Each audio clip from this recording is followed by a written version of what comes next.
अस्सलाम वालेकुम नाजरीन, आप देख रहे हैं प्रोग्राम पीएसएल पेविलियन और मैं हूं आपका मेज़बान फरहान रज़ा। नाजरीन, जैसा कि हम जानते हैं कि पीएसएल का इवेंट आबोताब से चल रहा है और अब अपने इख्तिताम की जानिब रवां दवा है।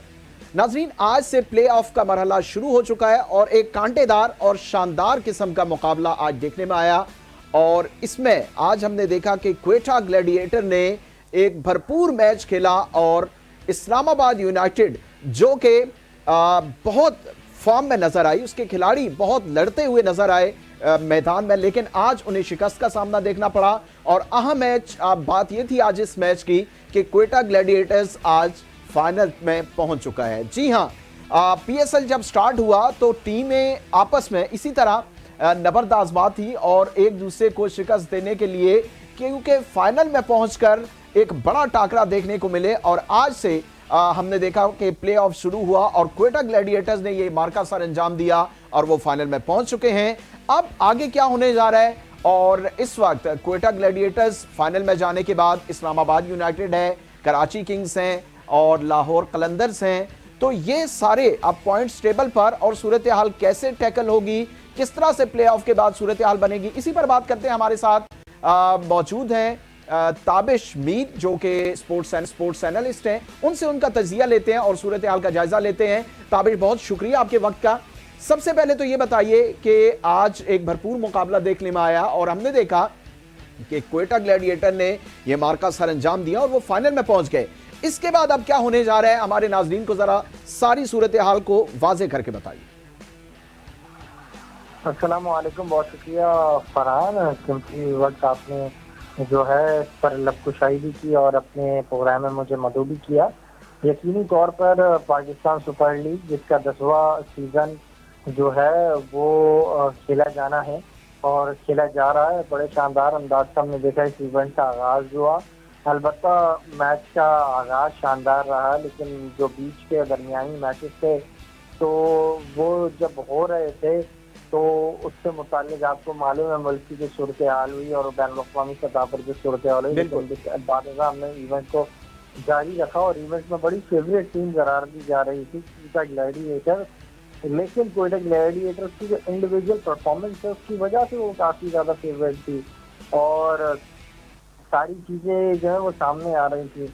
लेकिन अब यकीनी तौर पर आपको ये देखना होगा कि उसने अपने फेवरेटिज्म को और अपनी इस मकबूल इवेंट की शौहरत की आमेज फ्रेंचाइज बनने में एक बड़ा मुस्बत और अहम किरदार अदा किया और ये साबित आज के मैच में करके दिखाया। टॉस जीतने के बाद बल्लेबाजी करने का फैसला और इसके बाद 200 रन स्कोर बोर्ड पर सजाना, लाहौर के कजाफी स्टेडियम में शानदार बल्लेबाजी का मुजाहरा करने के बाद बेहतरीन कारकर्दगी को 179 पर जो है 20 ओवर के खेल के अंदर 19.4 गेंद पर पवेलियन की पूरी मुकम्मल टीम को राह दिखाना, ये एक बड़ा अहम किरदार रहा है क्वेटा ग्लैडिएटर्स की जानिब से, ना सिर्फ शोबा बल्लेबाजी में, गेंदबाजी में, जिसमें अंदाज से उन्होंने फील्डिंग करने मुजाहरा किया।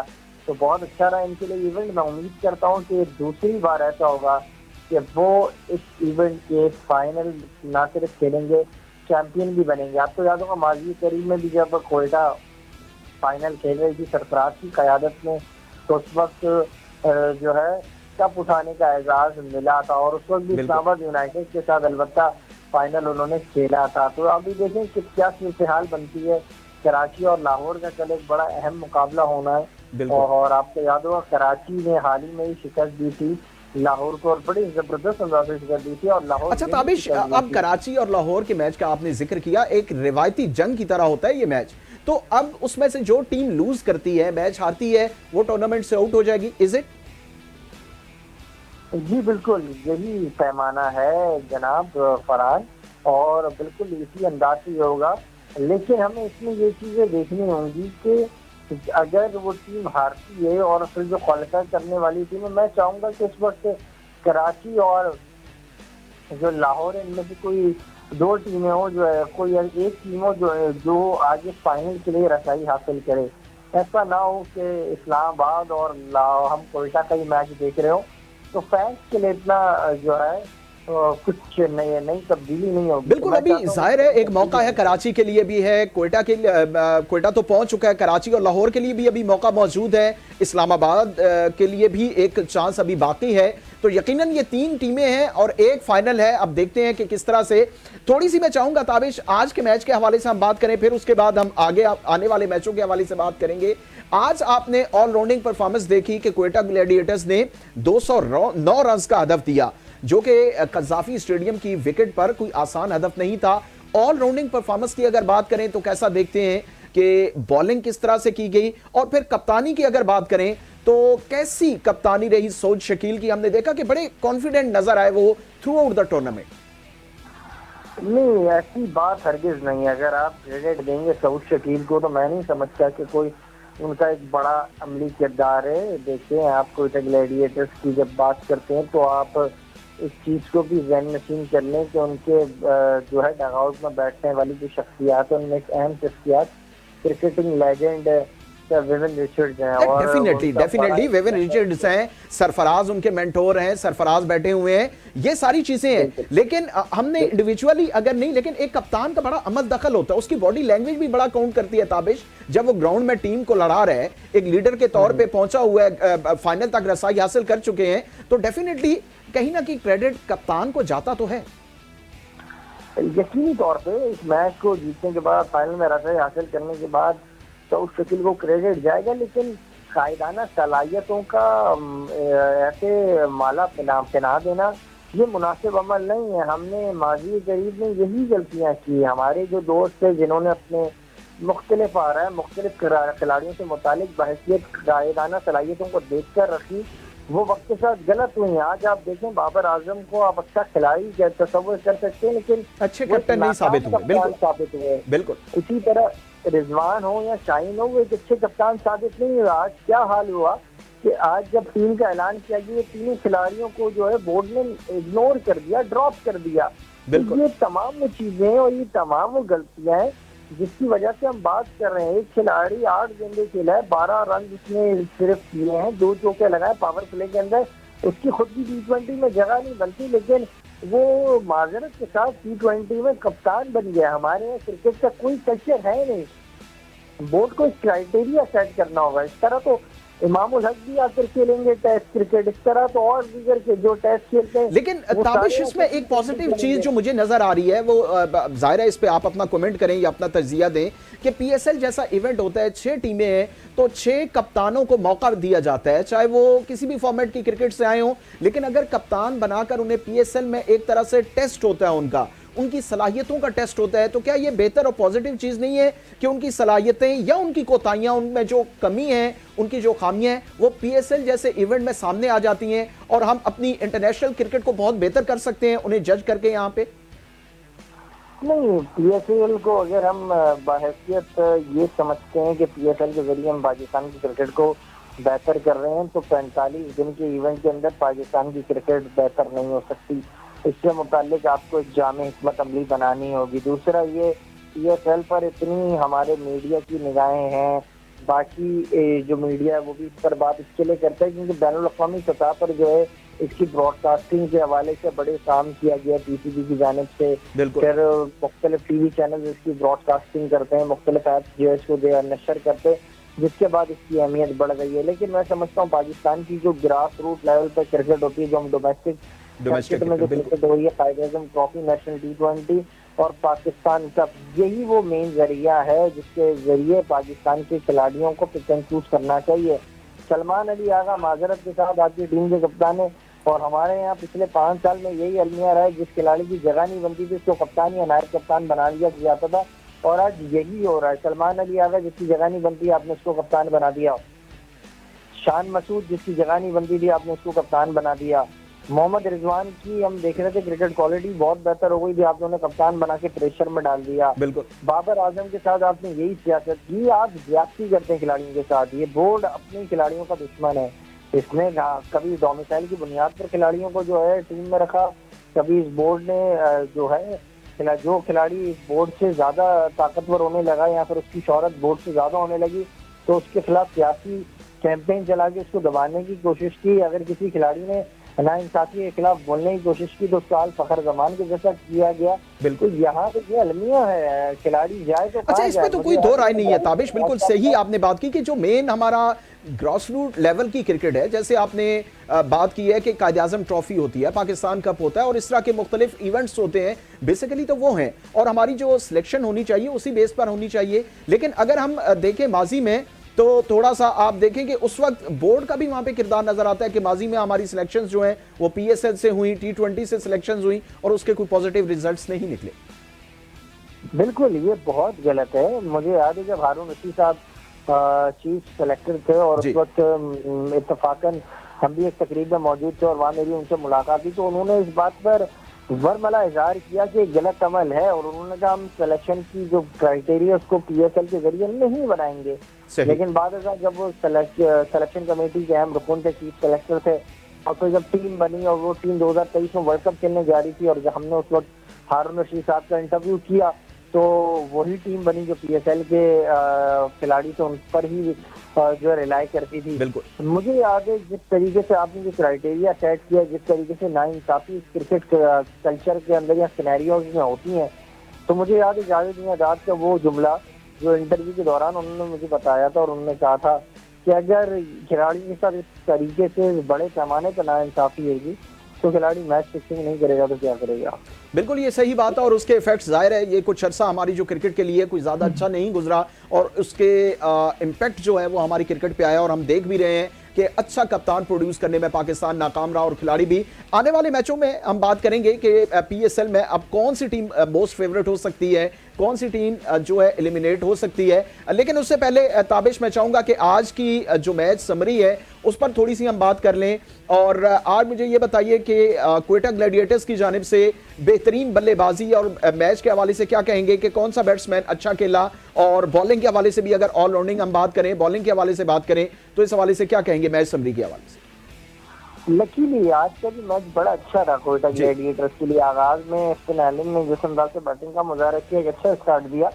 ख्वाजा नाफी ने जिस तरह से पिछले मैच में बैटिंग की थी और जो सऊद शकील उस दिन भी 18 रन पर आउट हो गए थे, आज 12 रन बनाए, तो सऊद की जानिब से वो परफॉर्मेंस का मुजाहरा नहीं किया गया। अलबत्ता हसन नवाज पर बड़ी गहरी निगाहें हैं, उन्होंने इस इवेंट के अंदर बड़ी शानदार परफॉर्मेंसेज दिखाई है और वो जिस अंदाज की बैटिंग करते हैं बड़ी खूब बैटिंग करते हैं और मैं समझता हूँ ये नौजवान खिलाड़ी में बड़ा स्पार्क है। लेकिन इसके साथ ज्यादती ये है कि टीम का कप्तान जो है ऊपर जाके बैटिंग कर लेता है और इसका असल में natural number as an opener है। सही। अगर आप बात करें फर्नांडो की तो फर्नांडो ने 21 रन किए 32 गेंदों पर, एक छक्का 2 चौकों की मदद से। फिर गणेश चंद्रमाल की जो कमी थी वो पूरी हो गई। जबकि इस टीम के अंदर हसीबुल्ला भी मौजूद है लेकिन हसीबुल्ला को आज भी एक भी मौका नहीं दिया गया। 9 मैचेस हो गए और आज तो 10वां मैच का आज भी मौका नहीं मिला। शायद उसका भी डोमिसाइल क्योंकि बलूचिस्तान ये भी बड़ी एक बड़ी अजीब सी बात है कि 9 मैचेस हो गए और एक बड़ा अहम मैच जो कि इंटरनेशनल लेवल का क्रिकेटर है और उसे एक मैच में भी मौका नहीं दिया। ये भी बड़े सवालात उठते हैं इस पर भी। बिल्कुल, तो इसका यही मतलब हुआ कि उसका डोमिसाइल जो बलूचिस्तान का, तो उसके लिए उसको नजरअंदाज मुकम्मल कर दिया जाए। जबकि टीम का नाम कोयटा ग्लैडिएटर्स है और एक भी खिलाड़ी कोयटा और बलूचिस्तान से ताल्लुक रखने वाला नहीं है। तो राना फहीम अशरफ ने अच्छी बैटिंग का मुजाहरा किया। राना फहीम अशरफ के मुतालिक तो सारे लोग जानते हैं पाकिस्तान की क्रिकेट में, लेकिन आज उन्होंने अपनी परफॉर्मेंस को जस्टिफाई किया। 23 रन किए, 23 गेंदे खेली, 45 रन बनाए, 4 चौके 3 छक्कों की मदद से, जिससे बड़ा वाइटल और बड़ी ऑलराउंडिंग परफॉर्मेंस रही। उन्होंने विकेटें भी 2 हासिल की और अच्छे ओवर्स किए उन्होंने। बिल्कुल, यकीनी तौर पर वो बॉलिंग में भी अच्छे अंदाज से बॉलिंग का मुजाहरा किया। 3 ओवर उन्होंने किए, 33 रन दिए और 2 विकेटें हासिल की। मेरे ख्याल में एक अच्छा पैकेज हो सकता है, ये एक विनिंग कॉम्बिनेशन के लिए बड़ा जबरदस्त रहा है। उन्होंने ऑल्दो 33 रन दिए 3 ओवर्स के अंदर, लेकिन उन्होंने 2 विकेट हासिल किए। आप आमिर को नहीं भूल सकते हैं, पूरे सिनेरियोज में आमिर ने बड़ी जबरदस्त बॉलिंग का मुजाहरा किया और 2 विकेट हासिल की 4 ओवर्स में अपने और 31 रन दिए। जबकि इब्रार ने अपने 4 ओवर की 1 विकेट ली और 27 रन दिए। इसी के साथ साथ जो है मोहम्मद वसीम जूनियर की बात करें, उन्होंने बड़ी अच्छी बॉलिंग की। लेकिन इन सब में एक बॉलर आज बहुत अहम है जिसका जिक्र मैंने आज भी एक प्रोग्राम में किया था और वो ये है कि उस्मान तारिक, लेकिन क्योंकि इसका ताल्लुक केपीके से, ये खिलाड़ी T10 लीग खेलता है, वहाँ इसका एक्शन रिपोर्ट नहीं होता। ये खिलाड़ी G20 खेलता है वहाँ इसका एक्शन रिपोर्ट नहीं होता, बांग्लादेश प्रीमियर लीग में इसका एक्शन रिपोर्ट नहीं होता, लेकिन जब भी ये PSL खेलता है इसका एक्शन रिपोर्ट कर दिया जाता है। बिल्कुल। तो ना जाने क्यों पाकिस्तान के लोग इस खिलाड़ी से ऐसी क्या जलन रख रहे हैं, या फिर ऐसी क्या इस खिलाड़ी से हसद है कि जब भी ये बॉलिंग करने आता है इसका एक्शन रिपोर्ट कर दिया जाता है। तो इसके साथ बड़े मुश्किल वक्त गुजर रहे हैं, लेकिन मुझे उम्मीद है इंशाल्लाह आने वाले दिनों में Usman Tariq will debut for Pakistan. बिल्कुल बिल्कुल। अच्छा, मोहम्मद आमिर की अगर हम बात करें, मोहम्मद आमिर की स्ट्रेंथ बॉलिंग को कहां पे रेट करते हैं, और आज के मैच के हवाले से स्पेशली किस एंगल से देखते हैं कि मोहम्मद आमिर इस वक्त इनफॉर्म है और किस तरीके से वो बॉलिंग कर रहे हैं, क्योंकि सीनियर बॉलर है वो डेफिनेटली, और एक एक्सपीरियंस है उनका, एक तजर्बा है, तो किस तरह से देखते हैं मोहम्मद आमिर की बॉलिंग? असल में देखिए, मोहम्मद आमिर अपने वक्त के साथ साथ एक बहुत बड़े बॉलर बन सकते थे माजी में, जो उनसे गलती हो गई कम उम्री में जी। लेकिन इसके बाद मोहम्मद आमिर जो है अब वो हालात के साथ वक्त के साथ वो अब जो लीग क्रिकेट है उसके लिए एक बेहतरीन पैकेज है, और यकीनी तौर पर वो इस वक्त क्योंकि कोयटा ग्लैडिएटर्स की ड्राफ्ट का हिस्सा बने, कोयटा ग्लैडिएटर्स की टीम में शामिल है, और वो एक एक्सपेंसिव प्लेयर होंगे, और मैं ये समझता हूँ कि उनकी परफॉर्मेंस भी इतनी सूदमंद साबित हो रही है इस वक्त। बाबर आजम के खिलाफ जिस अंदाज से उन्होंने मोमेंटम को बरकरार रखा था पेशावर और कोयटा के मैच में, it was amazing, and now it was a good match which we have seen, and he was wonderful, incredible in his job, and he has all through tournament भी अगर हम देखें ताबिश, तो बड़ी जबरदस्त शामिल की, बड़ी जो बड़े प्लेयर्स हैं जैसे बाबर आजम हो गए, तो हमने देखा कि सबसे ज्यादा अगर किसी ने टफ टाइम दिया है तो वो मोहम्मद आमिर ही है, और बड़ी एक नपी तुली और बड़ी एक स्ट्रेंथन किस्म की बॉलिंग उनकी देखने में आई। यकीनी तौर पर मोहम्मद आमिर क्योंकि तजर्बा रखते हैं, और उनके पास ये तजर्बा है, ये उन चंद अच्छे बॉलरों में से एक है जिन्होंने ना सिर्फ सचिन तेंदुलकर जबकि विराट कोहली को भी कई मरतबा पवेलियन की राह दिखाई है। And Mohammad Amir, he is not that much young, but he has still a spark, and he has done it very wonderfully. And exactly. अच्छा, अब थोड़ी सी हम बात कर लेते हैं आने वाले, चूंकि आज 16 रुकनी टीम का ऐलान हो गया बांग्लादेश के लिए, तो सिलेक्शन के हवाले से क्या कहेंगे? एक बैलेंस टीम सेलेक्ट की गई T20 को लेकर, बड़े प्लेयर्स, बड़े नामों को ड्रॉप किया गया है डेफिनेटली इसके लिए, तो सिलेक्शन के हवाले से फिर बताइए, फिर आखिर में हम चलेंगे कि कौन सी टीम फेवरेट हो सकती है, जो कि आज से प्लेऑफ मरहला शुरू हुआ, तो फाइनल किन दो टीमों के दरमियान आप देख रहे हैं कि कौन सी दो टीमें फाइनल में आपस में टकराएगी। लेकिन उससे पहले जो बांग्लादेश के खिलाफ टीम 16 रुकनी टीम सेलेक्ट हुई, उस हवाले से क्या कहेंगे कि बैलेंस टीम है? मुझे तो इस वक्त समझ में नहीं आ रहा है, पाकिस्तान क्रिकेट बोर्ड के अंदर कोई चीज सेलेक्टर है नहीं, सिलेक्शन कमेटी है नहीं, कौन है जो इस नई टीम को ऐलान कर रहा है और किस बुनियाद पर कर रहा है, सुफियान मुकीम किधर है, सवाल यहाँ ये सामने आता है। बिल्कुल। फिर माजी में जिन जिन खिलाड़ियों को आपने न्यूजीलैंड की टूर में खिलाया था, आप किस तरीके से जस्टिफाई करेंगे? उमर बिन यूसुफ को एक मैच भी नहीं खिलाया, आपने उनको ड्रॉप कर दिया। अब्दुल समद ने परफॉर्म करके दिखाया था, आपने उसको ड्रॉप कर दिया। जानदार खान की डोमेस्टिक के पूरे सीजन में परफॉर्मेंस थी, आपने उसको ड्रॉप कर दिया। ये किस तरीके की सिलेक्शन हुई है? फिर आपने जो खिलाड़ी PSL में परफॉर्म कर रहे थे उनको सेलेक्ट नहीं किया। ठीक।